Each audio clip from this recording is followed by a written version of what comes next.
The town of Hollow Grove had always been a quaint, sleepy place, nestled in a valley surrounded by dense forests and rolling hills. It was the kind of place where nothing much happened, until the arrival of the Crimson Moon Carnival. The carnival rolled into town on a misty October morning, its arrival heralded by a peculiar stillness that settled over Hollow Grove like a heavy cloak. The townspeople watched with a mixture of curiosity and unease as the carnival wagons creaked and groaned their way through the narrow streets. Tommy Johnson, a local teenager with a penchant for adventure and a knack for trouble, was among the first to explore the carnival grounds.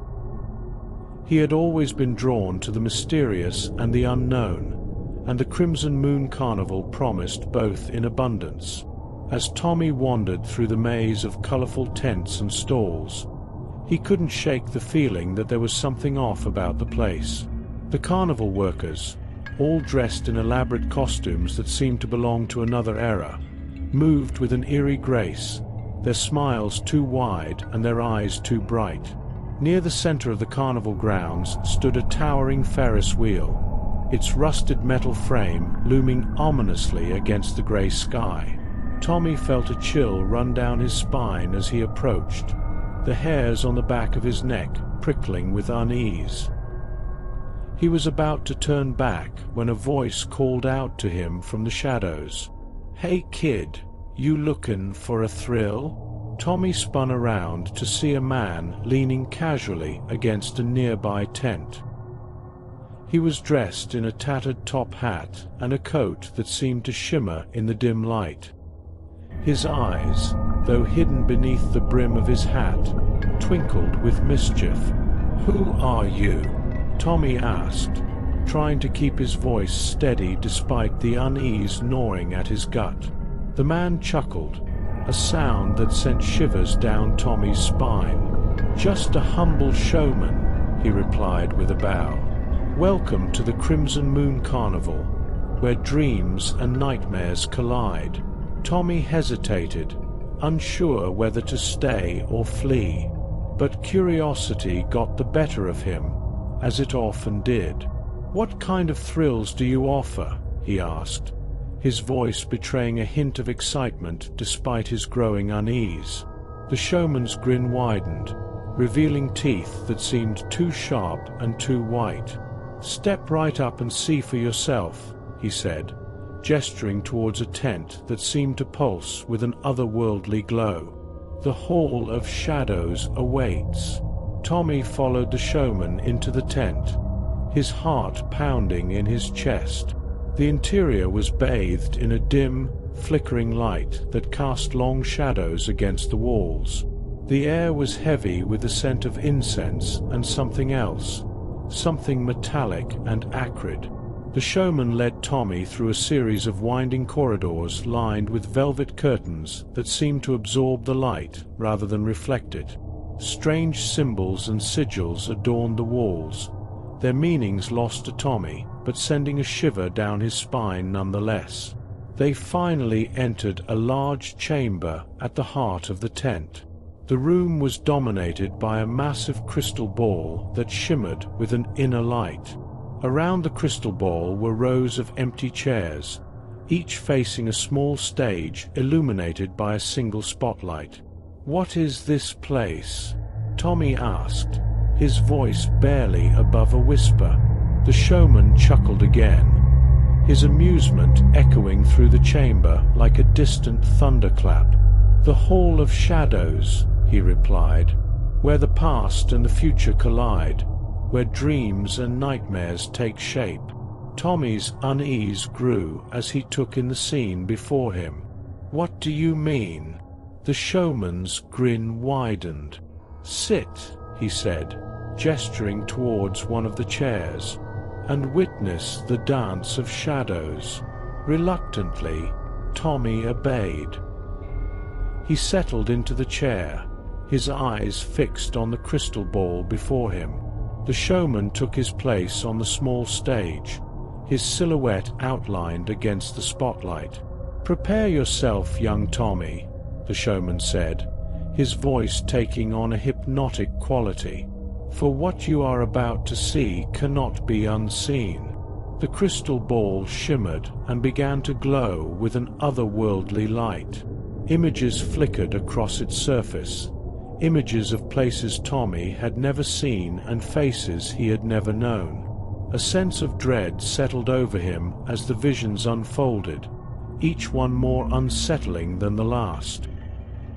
He saw a young girl with eyes as black as midnight, standing alone in a deserted carnival tent. He saw a shadowy figure lurking in the depths of a dark forest, its eyes glowing with malevolence. He saw faces twisted in agony and joy, their expressions frozen in time. What is this?"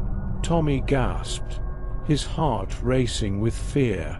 The showman's laughter filled the chamber, a sound that sent chills down Tommy's spine.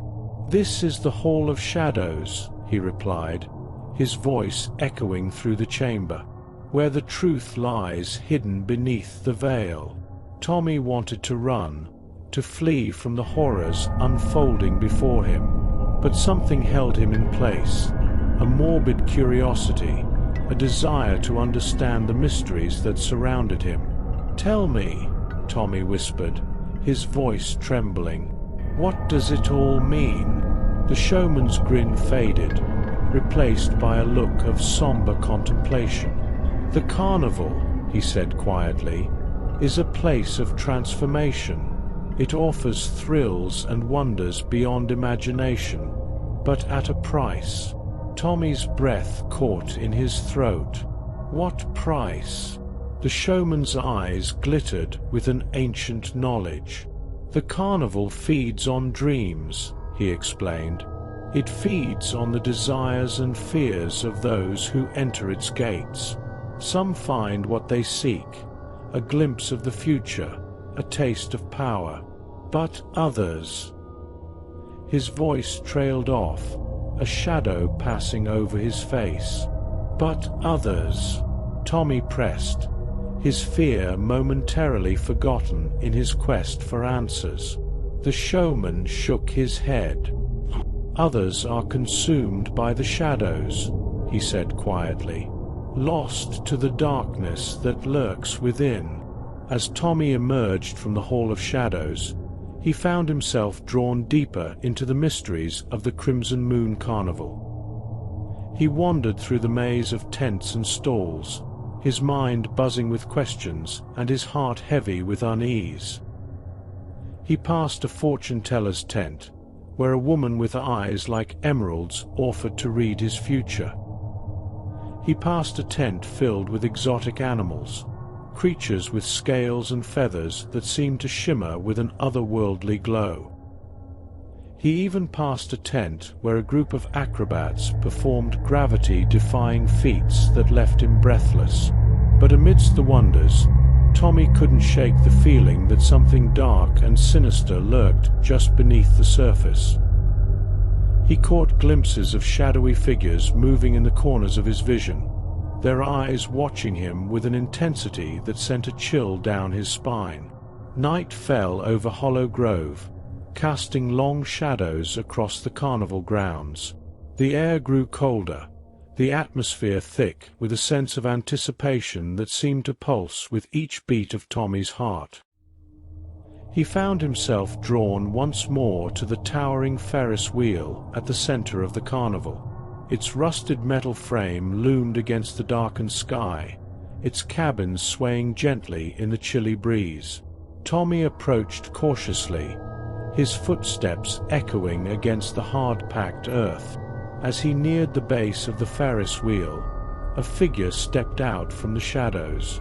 It was a young woman with pale skin and dark hair that cascaded down her shoulders like a waterfall of ink. Her eyes were wide and luminous, reflecting the light from the nearby lanterns. "Tommy," she said, her voice a whisper that sent a shiver down his spine. "You shouldn't be here." Tommy recognized her as Emily, a childhood friend who had vanished without a trace several years ago. Her sudden appearance filled him with a mixture of relief and dread. "Emily," Tommy whispered, taking a tentative step forward. "Is it really you?" Emily nodded, though her expression was haunted. "I came here seeking answers," she said, her voice barely audible over the distant strains of carnival music. "But now I'm trapped." Tommy's heart sank. "Trapped? What do you mean?" Emily glanced nervously over her shoulder, as if afraid of being overheard. "The carnival," she began, her voice trembling. "It's not what it seems.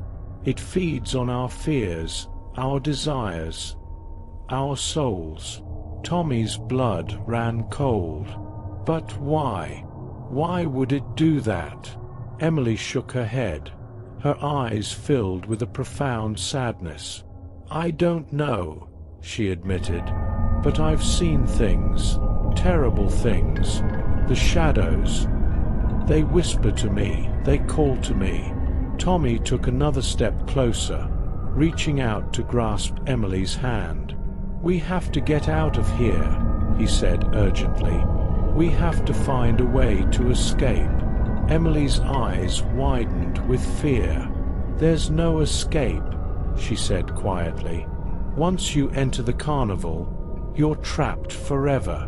Tommy refused to believe her. "There has to be a way," he insisted, his voice tinged with desperation. "We can't give up."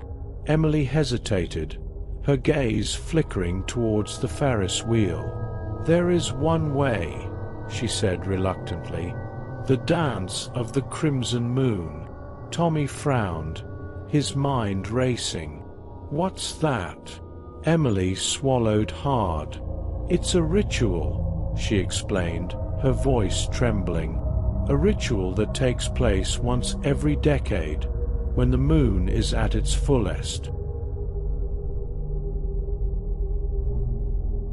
The sun dipped below the horizon, casting long shadows across the empty field where the carnival had mysteriously appeared overnight. Tattered banners flapped in the breeze, and the air was thick with the scent of cotton candy mixed with something more sinister. It was the last weekend of summer, and teenagers from the nearby town of Willow Creek were eager for one last thrill before school started. Among them was Alex, a skeptic who scoffed at the rumors surrounding the carnival. "I heard they make deals with the devil," whispered Sarah, Alex's best friend, as they approached the entrance. The ticket seller, a gaunt figure with unnaturally pale skin, took their money without a word, his eyes never leaving theirs. Inside, the carnival buzzed with activity. The lights flickered ominously, casting eerie shadows on the tents. Alex and Sarah wandered through the maze of attractions. The fortune teller who spoke in riddles, the bearded lady who smiled with too many teeth, and a strong man whose muscles seemed to bulge unnaturally. In the darkest corner, they found the freak show. The performers were unlike anything they had ever seen. A woman with eyes that glowed in the dark, a man who contorted his body into impossible shapes, and a child who seemed to vanish and reappear at will. The centerpiece of the carnival was an ancient carousel, its wooden horses frozen in mid-gallop. The operator, a stooped figure in a top hat and tails, beckoned them closer. "Step right up," he crooned, his voice like gravel. "Take a ride on the Carousel of Dreams." Alex hesitated, but Sarah grabbed his hand and pulled him towards the waiting horses. As they climbed aboard, the carousel lurched into motion, the music box melody warping into a haunting tune. Their next stop was the haunted house, a dilapidated mansion that loomed at the edge of the carnival grounds.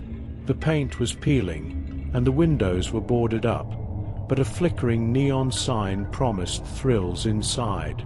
They crept through cobwebbed corridors and rooms filled with eerie artifacts, cracked mirrors that reflected twisted faces, dusty portraits whose eyes seemed to follow their every move, and a ballroom where ghostly figures danced in silence. In the depths of the house, they stumbled upon a crypt. The air grew colder, and the shadows seemed to pulse with a life of their own. A voice whispered in their ears, urging them deeper into the darkness. The midway was a cacophony of sights and sounds. Carnival games with prizes that blinked and twitched, a fortune wheel that spun endlessly without landing on a number, and a hall of mirrors that distorted their reflections into grotesque caricatures. At the end of the midway stood the ringmaster's tent, a towering structure adorned with swirling patterns and strange symbols. Alex and Sarah exchanged nervous glances before pushing open the flap and stepping inside. The tent was a labyrinth of curtains and corridors, leading them deeper into darkness. Strange whispers filled the air, and the ground seemed to shift beneath their feet. At last, they found themselves in a vast chamber where the ringmaster awaited. He was a tall figure cloaked in shadows, his face hidden beneath a mask of porcelain. "Welcome, travelers," he intoned, his voice resonating through the chamber. "You have come seeking thrills and chills, but beware, not all who enter leave unchanged." The ringmaster offered them a choice. They could leave the carnival and return to their normal lives, or they could stay and join his troupe of performers, forever bound to the carnival's twisted magic. Alex hesitated, his mind racing with doubts and fears. Sarah squeezed his hand, her eyes wide with a mixture of excitement and dread. "We came here for a reason," she whispered, "to discover what lies beyond the veil of reality." With a trembling hand, Alex reached out and took the ringmaster's offer. The carnival erupted in a cacophony of laughter and applause as the world around them twisted and warped. Months passed, and the town of Willow Creek fell into disarray. The teenagers who had visited the carnival vanished without a trace, leaving behind only whispers and rumors. Sarah became the new fortune teller, her eyes now glowing with an otherworldly light. Alex joined the freak show, his body contorting into impossible shapes. Together, they performed for a captive audience of souls trapped within the carnival's twisted realm. As for the carnival itself, it vanished as mysteriously as it had appeared, leaving behind only a field of withered grass and a lingering sense of unease.